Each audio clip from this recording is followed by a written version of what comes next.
देखें, ये तो मैंने आपको समझा दिया ना कि अगर रूट्स डबल होते हैं तो क्या करना है आपने। अब देखो इसके अंदर ना कुछ और चीज़ें भी हैं, जैसे कि सबसे पहली चीज़ जो आपको आनी चाहिए वो है सिंथेटिक डिवीजन। अब देखो सिंथेटिक डिवीजन में क्या होता है। सिंथेटिक डिवीजन में अगर मैं आपसे बोलूँ कि फॉर एग्जांपल लिखा हुआ है x cube plus 3x² plus x minus 3 divided by लिखा हुआ हो एक्स प्लस 1। जब लिखा हुआ है डिवाइडेड बाय एक्स प्लस 1 लिखा हुआ है ना, तो पहले आप एक्स प्लस 1 को 0 के इक्वल रखोगे। जब 0 के इक्वल रखोगे तो एक्स की वैल्यू -1 आ जाएगी, सही है। तो आप यहाँ लिखोगे -1। फिर यहाँ पे ना आप कोफिशिएंट लिखोगे। किससे कोफिशिएंट लिखोगे, देखो जैसे कि एक्स क्यूब का लिखा हुआ है वो क्या होता है 1, एक्स स्क्वायर है कितना होता है 3, एक्स से कितना होता है 1, फिर लिख दोगे -3। अब इसमें करते ये है, इस 1 को वैसे ही एज इट इज नीचे कॉपी कर लो, -1 को 1 से कर लो मल्टीप्लाई, तो ये हो जाएगा -1। फिर इनको ऐड कर लो, ऐड करने के बाद यहाँ पे 3 - 1 हो जाएगा 2, फिर -1 को 2 से कर लो मल्टीप्लाई, -1 को 2 से करोगे मल्टीप्लाई तो बताओ क्या आ जाएगा, -2, और इनको लिखोगे तो ये हो जाएगा -1।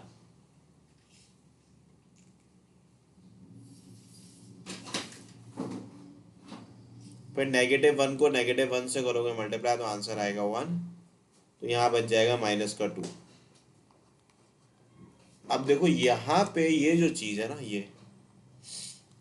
ये आपका कहलाता है रिमाइंडर।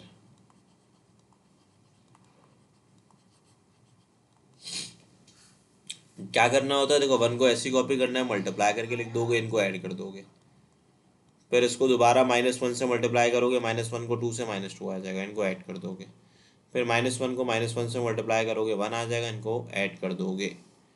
तो जो आपका कोशेंट होगा ना, कोशेंट, तो ये किसके बराबर होगा, ये होगा x² प्लस 2x -1। अच्छा, रिमाइंडर किसके इक्वल होगा,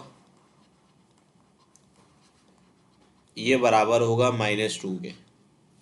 फॉर एग्जाम्पल भाई आपको रिमाइंडर आप डायरेक्ट भी निकाल सकते हैं by using the remainder theorem, लेकिन क्वोशंट आप नहीं निकाल सकते ना, क्वोशंट के लिए आपको सिंथेटिक डिवीजन ही करना पड़ेगा। अब रिमाइंडर थ्योरम में होता यह है कि अगर आपको गिवन है p of x equal to x³ plus 3x² plus x minus 3, और अगर आप x की जगह -1 लिखें जो कि x की वैल्यू है, तो ये आपका सिंपल रिमाइंडर आ जाएगा।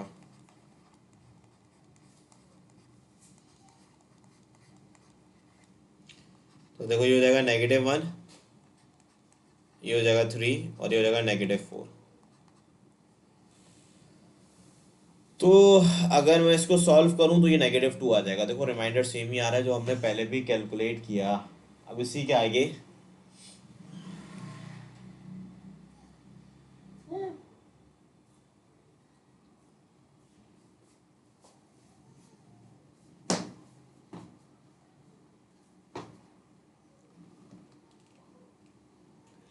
देखो एक और बेटा सवाल आता है, उस तरीके से आता है कि अगर मैं आपसे बात करूं, सवाल लिखा हुआ होगा फॉर व्हाट वैल्यू ऑफ के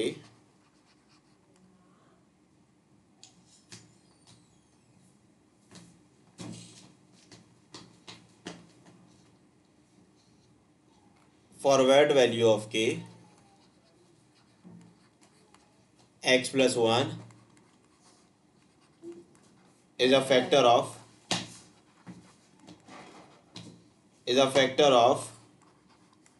x³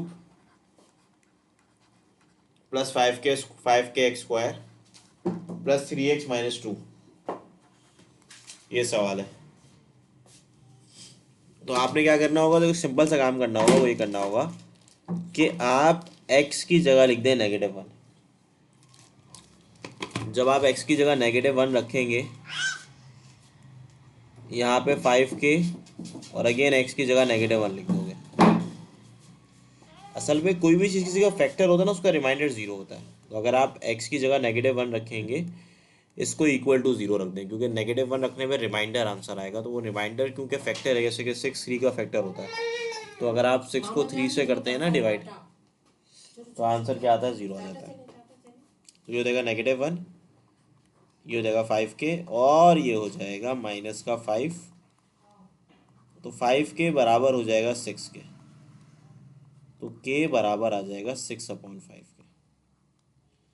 तो के की वैल्यू आपके पास आ जाएगी 6/5। ठीक है।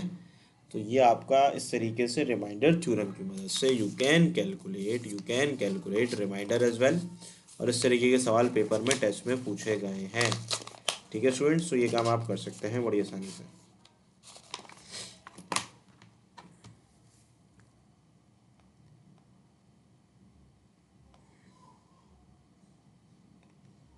अब देखें इसके आगे अगर मैं फर्दर आपसे डिस्कस करूं, तो हमारे पास ना कुछ और क्वेश्चंस भी होते हैं। अब जैसे कि कुछ इनइक्वालिटी के क्वेश्चंस भी होते हैं, वो मैंने ना एमसीक्यू सॉल्यूशन में सॉल्व किए हैं। इसके अलावा मैं आपसे बात करूं तो कुछ और सवाल भी आते हैं। जैसे कि मैं आपसे बोलूं, ये एक इक्वेशन आ गई थी नस के टेस्ट के अंदर, वो इस तरीके से आएगी, x = 6 गिवन था, इसके अंदर भी √6 था, फिर इसके अंदर भी √6 था, चलता जा रहा है इनफिनाइट टाइम्स तक। तो सबसे पहला काम आप क्या करेंगे, स्क्वायर को रिमूव करने के लिए, taking square on both side. तो देखें ये हो जाएगा x², ये हो जाएगा 6, और ये चीज़ चलती जा रही है इनफिनाइट टाइम्स तक। अब ये चीज़ दोबारा जो है ना x के इक्वल हो सकती है।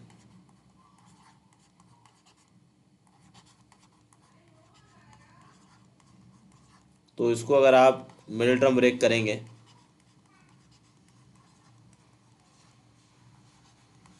तो ये x कॉमन निकाल लो, यहाँ आ जाएगा x-3।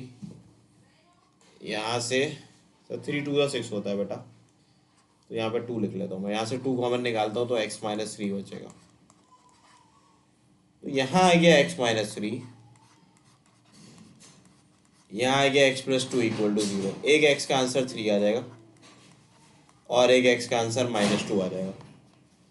आपने जो कंसीडर करना है ना, आपने जो कंसीडर करना है, क्योंकि रूट का आंसर अगर फॉर एग्जांपल आपके पास गिवन है, तो आप पॉजिटिव वाला कंसीडर करें, नेगेटिव वाला कंसीडर ना करें। Therefore you will tick on x=3, तभी आप x=3 पर टिक करेंगे। -2 पर टिक मत कीजिएगा, ये एक्सट्रीनियस रूट है। क्योंकि देखो अगर पॉजिटिव नंबर का स्क्वायर रूट निकालते हैं तो उसका आउटपुट पॉजिटिव ही होगा, नेगेटिव नहीं होगा। सही है। इसके अलावा ना कुछ और इक्वेशंस होती है, उसको हम कहते हैं reducible equation.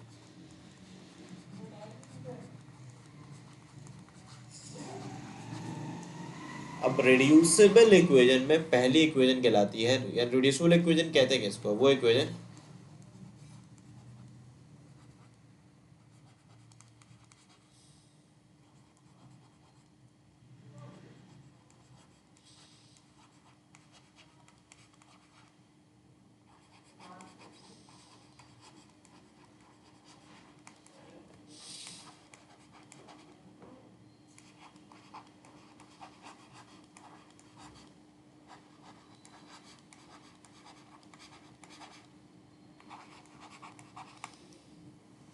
An equation which can reduce into quadratic equation. वो इक्वेशन जो कि क्वाड्रेटिक इक्वेशन पे रिड्यूस हो सकती है, उसको हम रिड्यूसिबल इक्वेशन कहते हैं।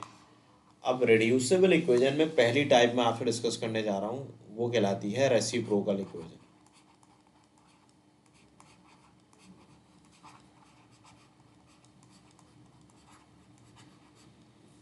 रेसिप्रोकल इक्वेशन में आपके पास क्या होता है, एन इक्वेशन उस रिमेन अनचेंज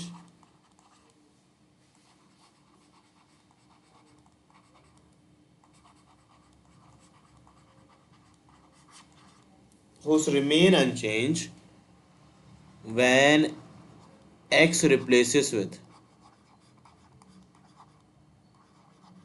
1/x। ऐसी इक्वेशन जिसमें हम अगर x को 1/x से रिप्लेस करें और कोई चेंजेस ना आए तो उसको हम रेसिप्रोकल इक्वेशन कहते हैं। Example ax4 plus bx³ plus cx² plus bx plus a equal to 0। अब अगर आप x को रिप्लेस कर दें 1/x से,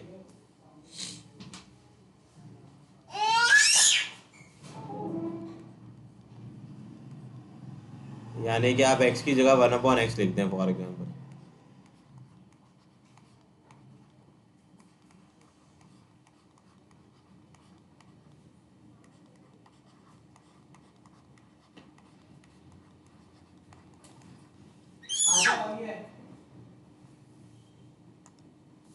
देखिए भाई यहाँ पे 1 लिखा हुआ है तो उसको आप x4 से करते हैं मल्टीप्लाई, x³ से, x² से, फिर x से, फिर 1 से करोगे मल्टीप्लाई। देखो ये बन जाएगा a/x4, मतलब डिनोमिनेटर में तो एलसीएम आ जाएगा ना,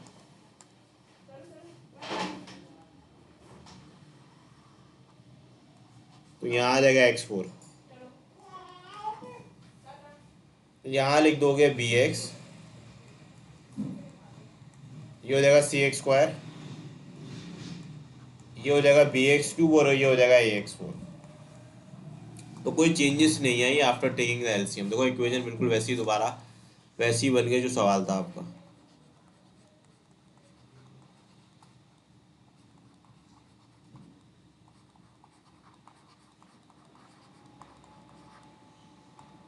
ठीक है, इक्वेशन जो कि x को 1/x से रिप्लेस करने में सेम रहा है, इसको हम रेसिप्रोकल इक्वेशन कहते हैं। अब रेसिप्रोकल इक्वेशन के बाद हमारे पास एक और इक्वेशन होती है जिसको हम कहते हैं एक्सपोनेंशियल इक्वेशन।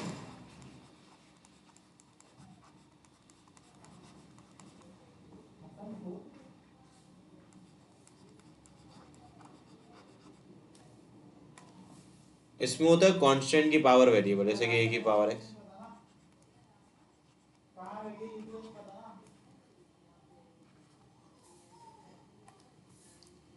जैसे कि देखो जब भी कांस्टेंट की पावर वेरिएबल हो, जैसे कि 2 की पावर x, 2 की पावर 2x इक्वल टू 5, ऐसी इक्वेशन एक्सपोनेंशियल इक्वेशन कहलाती है। ये आपकी याद रखिएगा, ये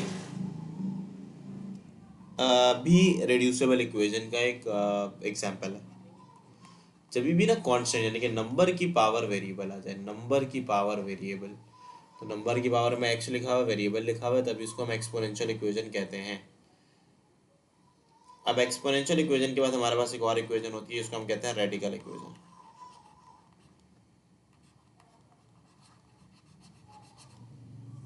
अब रेडिकल इक्वेशन क्या होती है, इस तरीके से होती है, स्क्वायर रूट ऑफ, यहाँ लिखा हुआ है x प्लस ए और फिर लिखा हुआ है x plus B equal to C. यहाँ पे आप इसको इस तरीके से लिख देते हैं square root of, for example आपने लिख दिया x+1 plus x+2 equal to 5। तो ये एग्जाम्पल, या इक्वल टू 6 कर लो, चलो। तो ये किसकी एग्जाम्पल है, रेडिकल। रेडिकल में तो जाहिर सी बात है आपको देखते ही पता चल जाएगा, क्योंकि इसके ऊपर स्क्वायर रूट अप्लाई हो रहे होंगे, स्क्वायर रूट मौजूद होंगे। जब स्क्वायर रूट मौजूद होंगे तो उसको हम क्या बोलेंगे, रेसिप्रोकल इक्वेशन कहेंगे।